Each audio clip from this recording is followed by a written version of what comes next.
Hello दोस्तों, स्वागत है आप सभी का मेरा यूट्यूब चैनल कंट्रीसाइड डॉक्टर पर। और आज हम लोग बात करने वाले हैं अभी अभी जो है वो मेरा ग्रुप डी का एग्ज़ाम जो है वो समाप्त हुआ है। तो जैसा कि आप लोगों को सभी को पता है कि 25 तारीख का जो है वो थर्ड शिफ्ट जो है वो सबसे लास्ट एग्ज़ाम था ग्रुप डी का 2026 में।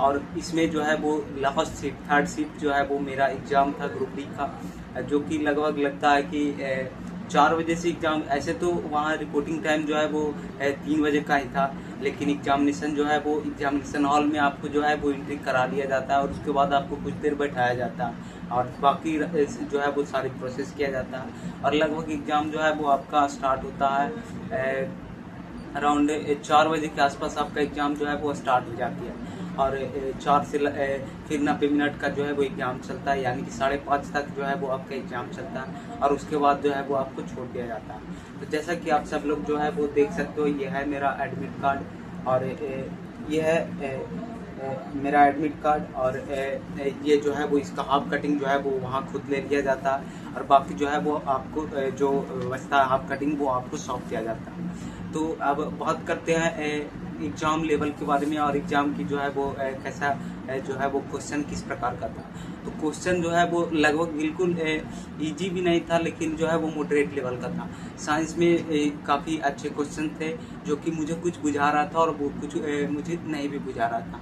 मैथमेटिक्स में भी वैसे ही कुछ था कि इसमें चूँकि मेरा मैथ पोर्शन जो है वो वीक है, तो मैथमेटिक्स में मैं ज़्यादा कुछ नहीं कहूँगा, लेकिन मैथ्स में लगभग जो है वो 50% क्वेश्चन, यानी कि 30 में से लगभग 15 क्वेश्चन ऐसे थे जो डुएबल था। इजली जो भी यदि मैथ बैकग्राउंड से नहीं भी है वो भी आसानी से इसे जो है वो कर सकता है। और बाकी फिर रीजनिंग में भी रीजनिंग जो है वो इजी टाइप का होता है। रीजनिंग सभी लोग जो है वो इजली जो है वो उसे कर लेते हैं। और फिर बात करते हैं कि करंट अफेयर्स के बारे में। तो सच में बताऊं तो मुझे जो है वो टाइम शॉर्ट पड़ गया था और मैं पूरा करंट अफेयर्स को देख नहीं पाया। और करंट अफेयर्स में जो है वो मेरा काफ़ी सवाल जो है वो रह गया।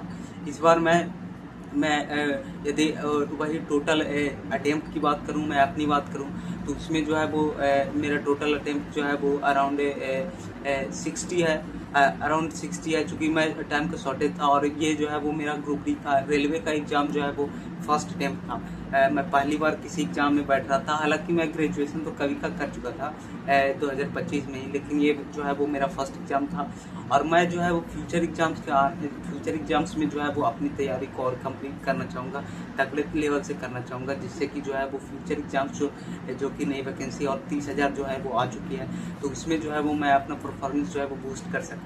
और बाकी आज जो है वो एग्ज़ाम तो समाप्त हो चुका है, लेकिन इस एग्ज़ाम से जब आप एग्ज़ाम में बैठते हो तो उसमें आपको कुछ ना कुछ सीखने को ज़रूर मिलता है और उसी में से आपको कुछ जो है वो एक मोटिव मिल जाता है। आपको किसी न किसी तरह से वो लिटिल सेगमेंट जो है आपको आपके दिमाग में स्टक हो जाता है और फिर जो है वो आप बिल्कुल एकदम कंसिस्टेंसी के साथ एकदम कंसंट्रेट होके एकदम एग्ज़ाम को फोड़ने में लग जाते हो। और ऐसा ही शायद कुछ मेरे साथ भी हुआ है। मैं भी ऐसा ही जो है वो एग्ज़ाम के ख़त्म होने के बाद मुझे भी ऐसा कुछ फील हुआ कि यदि अच्छे से तैयारी मैं समय दे करके कर लिया होता तो शायद अच्छा जो है वो नंबर्स ला पाता।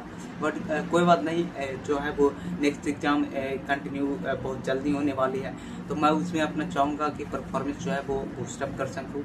और फिर जो है वो फिर उस एग्ज़ाम्स के में जो है वो बात करेंगे। तो आपका एग्ज़ाम कैसा रहा, आप सब लोग कमेंट में ज़रूर बताएं। और फ्यूचर एग्ज़ाम्स जो आने वाले हैं, रेलवे का फ्यूचर एग्ज़ाम्स जो है वो नज़दीक में ही आने वाला है। बहुत सारी वैकेंसीज़ के बारे में जो है वो नोटिफिकेशन आउट हो चुका है, कितने सीट्स होंगे। तो आप सब जो है वो एकदम लग भिड़ जाओ तगड़े लेवल से और बिल्कुल कुछ समय तक तैयारी करने के बाद आपको भी ऐसा कॉन्फिडेंस बूस्ट होगा, लगेगा कि आप भी जो है वो फोड़ दोगे। तो मिलते हैं नेक्स्ट वीडियो में। वीडियो को लाइक ज़रूर करना, कमेंट करना और चैनल को सब्सक्राइब ज़रूर करना। तब तक के लिए धन्यवाद।